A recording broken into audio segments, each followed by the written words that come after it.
வணக்கம் நண்பர்களே. தினமும் முட்டை சாப்பிடுவது உடலுக்கு நல்லதுதான்.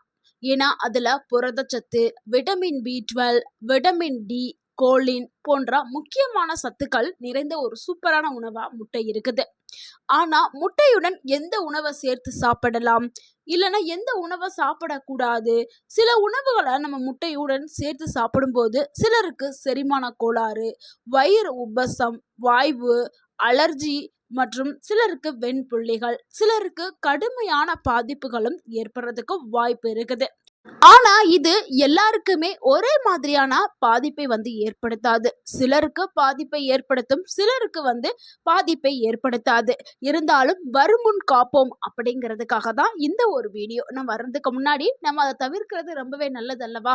ஸோ இந்த வீடியோல முட்டையுடன் தவிர்க்க வேண்டிய உணவுகள் என்னென்ன, ஏன் அதை தவிர்க்க வேண்டும், யாரெல்லாம் கவனமாக இந்த சேர்க்கையை எடுக்கணும், இல்லைன்னா யாரெல்லாம் இந்த சேர்க்கையை தவிர்க்கிறது ரொம்பவே நல்லது, சரியான முறையில முட்டையை எப்படி சாப்பிட்றது, அதுக்கான சரியான முறை எல்லாத்தையும் தான் நம்ம இந்த வீடியோல பார்க்க போறோம். ஸோ வீடியோவை கடைசி வரைக்கும் பாருங்க. இந்த ஒரு வீடியோ கண்டிப்பா உங்களுடைய ஆரோக்கியத்திற்கு பயனுள்ளதாக இருக்கும். ஏன்னா நம்மளுடைய மக்கள் 95% ஆஃப் பீப்புள் செய்யக்கூடிய தவறையும் நம்ம பார்க்க போறோம். ஸோ அதை கடைசியில பார்க்க போறோம். ஸோ வீடியோவை ஸ்கிப் பண்ணாம பாருங்க. இது உங்களுடைய ஆரோக்கியத்திற்கு ரொம்பவுமே நம்ம முதலாவதா பார்க்கக்கூடிய ஒரு தவறான சேர்க்கை என்னன்னா முட்டை பிளஸ் பால் தாங்க. பலரும் காலை உணவுல முட்டையும் பாலையும் சேர்த்து எடுக்கிறாங்க. ரொம்ப ஹெல்த்தியான ஃபுட் அப்படின்னு எடுக்கிறாங்க. ஆனா இது எடுக்கவே கூடாது. இது தவிர்க்கணும். ஸோ எல்லாருக்கும் இது நல்லது கிடையவே கிடையாது. இதை தவிர்க்கிறது ரொம்பவே நல்லது. ஆனா தனித்தனியா நீங்க பால் தனியாவும் முட்டை தனியாவும் சாப்பிட்றது நல்லது. அதாவது பால் குடிச்சு ஒரு 1/2 மணி நேரம் கழிச்சு முட்டையை எடுத்துக்கலாம். இல்லைன்னா முட்டை சாப்பிட்டு 1/2 மணி நேரம் கழிச்சு பால் குடிச்சுக்கலாம். ஸோ இந்த மாதிரி தான் எடுக்கணும். ஏன் இது ரெண்டையும் எடுக்கக்கூடாதுன்னா இது ரெண்டுலேயுமே ஹெவியான ப்ரோட்டீன்ஸ் இருக்கிறதுனால செரிமானத்துல பிரச்சனை ஏற்படும். சிலருக்கெல்லாம் செரிமான தன்மை ரொம்பவே குறைவா இருக்கும். முக்கியமா குழந்தைகளுக்கும் வயதானவர்களுக்கும் இந்த பிரச்சனை இருக்கும். ஸோ அவங்க இதை ரெண்டையும் சேர்த்து எடுக்கிறத தவிர்க்கிறது ரொம்ப ரொம்ப நல்லது. முக்கியமா குழந்தைகள் இருக்க வீட்டில் நம்ம தெரியாம நம்மளுடைய பேரண்ட் என்ன பண்ணிடுவாங்க, குழந்தைக்கு கொடுத்துருவாங்க. ஏன்னா குழந்தை பால் குடிச்சிட்டு இருப்பாங்க, முட்டையை பார்த்தோன்னா முட்டையும் கேட்பாங்க. ஸோ ரெண்டையும் சேர்த்து நம்ம ஒன்றா கொடுத்துருவோம். ஸோ இனிமே அந்த மாதிரி கொடுக்காதீங்க. நிறைய பேர் என்ன பண்றாங்கன்னா, முக்கியமா கிராமங்கள்ல என்ன பண்ணுவாங்கன்னா பச்சை முட்டை சாப்பிடுவாங்க. அதாவது நாட்டுக்கோழி முட்டை வீட்டிலே வளர்ப்பாங்க. வீட்டிலே வளர்த்து அந்த நாட்டுக்கோழி முட்டையை பச்சையா வெறும் வயிற்றுல காலைல சாப்பிடுவாங்க.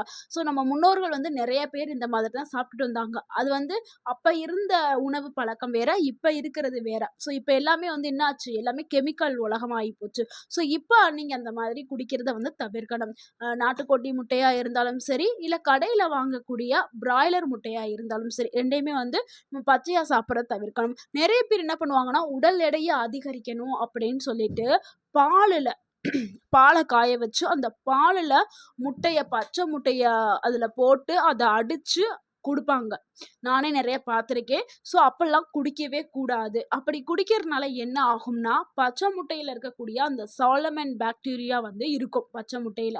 ஸோ அந்த பாக்டீரியா நம்ம உடலுக்குள்ள போய் நம்மளுக்கு தீங்கு விளைவிக்கலாம். ஸோ அதனால அதை தவிர்க்கிறது நல்லது. அதே மாதிரி பச்சை முட்டையோடைய வெள்ளைக்கருவுல அவிடின் அப்படின்னு சொல்லக்கூடிய புரதம் இருக்குது. இது பயோட்டின் உறிஞ்சுதலை குறைக்கிறதுக்கு வாய்ப்பு இருக்குது. ஸோ பச்சையா முட்டைகளை சாப்பிட்றத தவிர்க்கிறது ரொம்பவே நல்லது. இதனால நல்ல வேக வைத்த முட்டையும் பாலையும் நம்ம தனித்தனியா எடுக்கிறது ரொம்பவே பாதுகாப்பானது. அடுத்து நம்ம இரண்டாவதா பார்க்கக்கூடிய ஒரு தவறான சேர்க்கை என்னன்னா முட்டை பிளஸ் அதிக சர்க்கரை நிறைந்த இனிப்புகள் தாங்க. இப்போ நம்ம பேக்கரியிலலாம் அவங்க சரியான வெப்பநிலையில தான் முட்டையும் சர்க்கரையும் சேர்த்து கேக்கு தயாரிப்பாங்க. ஸோ அதுவுமே நம்ம தொடர்ந்து சாப்பிடவே கூடாது. அதையுமே நீங்க அடிக்கடி சாப்பிட்டு வந்தீங்கன்னா அது நல்ல பழக்கம் கிடையாது.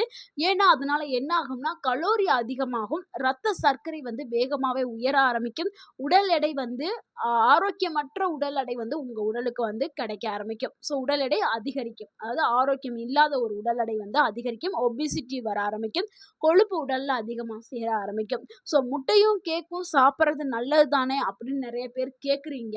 ஆனால் அதை நீங்கள் எப்பயோ ஒரு நாள் சாப்பிட்றது நல்லது தாங்க. ஆனால் நீங்கள் அடிக்கடி தொடர்ந்து இதை எடுக்கிறது உங்கள் உடலுக்கு தீங்கு விளைவிக்கும். ஸோ கேக்கு, மற்றபடி டோனட்டு, இந்த மாதிரியான அதிக இனிப்பு இருக்கக்கூடிய உணவுகள் முட்டையும் சேர்த்து எடுக்கிறதா நீங்கள் தவிர்க்கணும். தனித்தனியாக சாப்பிடுங்க. அதே மாதிரி கேக்குமே வந்து என்னைக்கோ ஒரு நாள் வந்து எடுத்துக்கிறேங்க. நம்ம எந்த ஒரு இனிப்பு வகையா இருந்தாலும் முட்டையோட சேர்த்து சாப்பிடுறத வந்து தவிர்க்கிறது நல்லது. ஏன்னா அதிகமான கலோரி உடலுக்குள்ள போக அடுத்து 3வதா பார்க்கக்கூடிய ஒரு தவறான சேர்க்கை என்னன்னா, முட்டை பிளஸ் அதிக எண்ணெயில பொரித்த உணவுகள் தாங்க.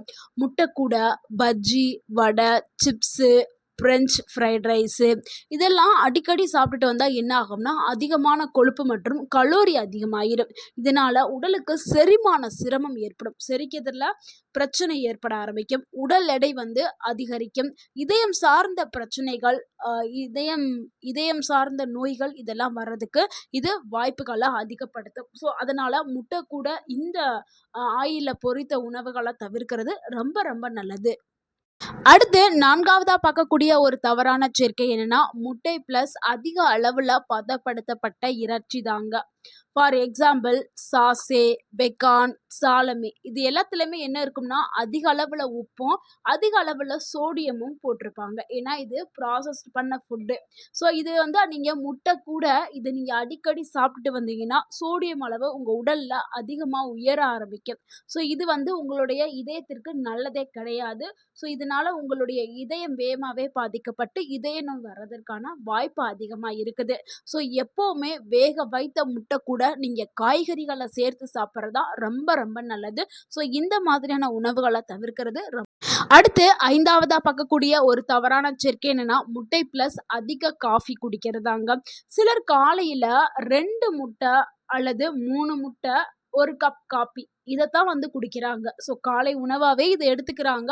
ஆனா, இப்படி எடுக்கவே கூடாது. காஃபி என்ன பண்ணும் சிலருக்கு அமிலத்தன்மை, வயிற்றெரிச்சல், வயிற்றுல செரிமான பிரச்சனை இதெல்லாமே ஏற்படுத்தும். ஸோ மிதமான அளவுல காஃபி குடிக்கிறது பெரும்பாலானோருக்கு நன்மைகள் பிரச்சனைய குடுக்கலனாலும், சிலர் வந்து காஃபி குடிக்கிறத தவிர்க்கிறது ரொம்பவே நல்லது. இதாவது அமிலத்தன்மை பிரச்சனை இருக்கிறவங்க, அப்புறம் குடல் சார்ந்த பிரச்சனை இருக்கிறவங்க, செரிமான பிரச்சனை இருக்கிறவங்க, இவங்கெல்லாம் காஃபிய தவிர்க்கிறது ரொம்பவே நல்லது.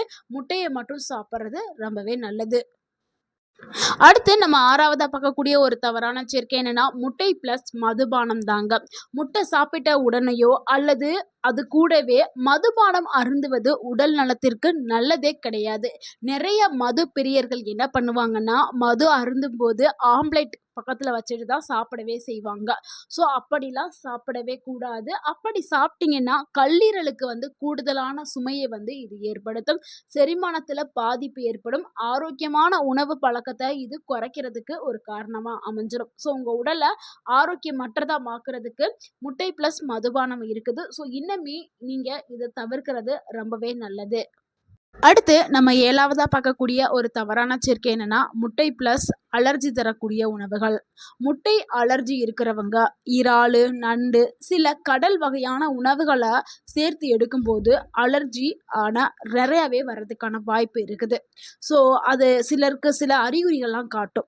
அரிப்பு ஏற்படும், தோலுல சிவந்து போறது, மூச்சு திணறல் ஏற்படுறது. ஸோ இதெல்லாம் வந்து ஒரு அறிகுறிகள். ஸோ இதெல்லாம் ஏற்பட்டுச்சுன்னா, நீங்க உடனே இத சாப்பிடுறத ஸ்டாப் பண்ணணும். இல்லன்னா பக்கத்துல இருக்க உங்களுடைய மருத்துவர அணுகுறது ரொம்பவே நல்லது. ஸோ முட்டை அலர்ஜி இருக்கிறவங்க இந்த கடல் உணவுகள சேர்த்து எப்பொழுதுமே எடுக்கக்கூடாது. நீங்க அத ஞாபகத்துல வச்சுட்டு சாப்பிடுங்க. அடுத்து நம்ம 8வதா பார்க்கக்கூடிய ஒரு தவறான சேர்க்கை என்னன்னா, முட்டை பிளஸ் அதிக குளிர்பானங்கள். அதாவது ஆர்ட்டிஃபிஷியல் ட்ரிங்க்ஸ். ஸோ இதெல்லாம் சாப்பிடும்போது உடலுக்கு பலவிதமான பிரச்சனைகள் வருது. அதாவது எக் சாண்ட்விச் கூட கொக்கோ கோலா, 7 அப் இந்த மாதிரியான சாஃப்ட் கூல் ட்ரிங்க்ஸ்லாம் குடிக்கிறோம்ல. ஸோ இதனால நிறைய பிரச்சனைகள் வருது. ஏன்னா அந்த கூல் ட்ரிங்க்ஸ்ல எல்லாத்துலயுமே அதிக அளவுல சர்க்கரை, அதிக கலோரிகள் கொண்டது. இதனால உடல் பருமன், ரத்த சர்க்கரை அளவு உடனே உயர ஆரம்பிக்கும். ஸோ முட்டையுடன் தண்ணீர், மோர், எலுமிச்சை தண்ணீர் இதுதான் நம்ம எடுத்துக்கிறணுமே தவிர, ஆர்ட்டிஃபிஷியல் கூல் ட்ரிங்க்ஸா குடிக்கிறத கண்டிப்பாக தவிர்க்கணும். அதே மாதிரி முட்டைய எப்படி சரியான முறையில சாப்பிடுறது, ஒரு நாளைக்கு எத்தனை முட்டை சாப்பிடலாம் அப்படிங்கிறத பார்த்துரலாம். முட்டை சாப்பிடுறதுக்கான சிறந்த சேர்க்கை நல்ல வேக வைத்த முட்டை பிளஸ் கீரைகள் இதுதான் சாப்பிடணும். முட்டை பிளஸ் காய்கறிகள், முட்டை பிளஸ் முழு தானிய ரொட்டி, முட்டை பிளஸ் ஓட்ஸ், முட்டை பிளஸ் சாலட் இதுதாங்க நம்ம சாப்பிடணும். ஸோ இதுதான் சரியான முறை. ஒரு நாளைக்கு எத்தனை முட்டை சாப்பிடலாம்னா, ஆரோக்கியமான பெரியவர்கள் வந்து ஒரு நாளைக்கு 1லிருந்து 2 முட்டைகள் சாப்பிடுறது நல்லது, பாதுகாப்பானது. இது வந்து எல்லாருக்குமே பொதுவானது. அடுத்து வந்து ஜிம்ல ஒர்க் அவுட் பண்றவங்க, உடற்பயிற்சி அதிகமா செய்றவங்க, அதாவது விளையாட்டு வீரர்கள்லாம் இருப்பாங்கல்ல. ஸோ அவங்கலாம் அவங்களுடைய உடல பொறுத்து மாறுபடும். அவங்க வந்து ஒரு நாளைக்கு 3ல இருந்து 4 முட்டை கூட தாராளமாக எடுத்துக்கலாம். ரொம்ப குழந்தைகள் அப்புட்னா அவங்க வந்து 1 முட்டை ஒரு நாளைக்கு எடுத்துக்கிறது ரொம்ப நண்பர்களே, முட்டைங்கிறது ஒரு முழுமையான ஆரோக்கியமான உணவு தான். ஆனா, அது நம்ம எடுத்துக்கிற விதத்தில தான் இருக்குது. எந்த உணவா இருந்தாலும் அளவோடு எடுத்துக்கிறங்கள். அளவோடு எடுத்துக்கிட்டால் அது ஆரோக்கியத்த குடுக்கும். அளவுக்கு மீறினால் அது அமிர்தமா இருந்தாலும் அது நஞ்சுகள குடுக்கும். அதே மாதிரி நம்ம எந்த உணவு கூட எந்த சேர்க்கை எடுக்கிறோம்ங்கிறது ரொம்ப ரொம்ப முக்கியம். இந்த தகவல் உங்களுக்கு பயனுள்ளதா இருந்திருந்தா, இந்த வீடியோக்கு ஒரு லைக் பண்ணுங்க. இந்த வீடியோவ உங்களுடைய ஃப்ரெண்ட்ஸ் அண்ட் ஃபேமிலிக்கு ஷேர் பண்ணுங்க. மறக்காம நம்ம சேனல சப்ஸ்கிரைப் பண்ணுங்க, சப்போர்ட் பண்ணுங்க, கமெண்ட் பண்ணுங்க. தேங்க் யூ ஃபார் வாட்சிங் அண்ட் வாழ்க வளமுடன். உங்கள் ஆரோக்கியம் உங்கள் கையில் தான். நன்றி, வணக்கம்.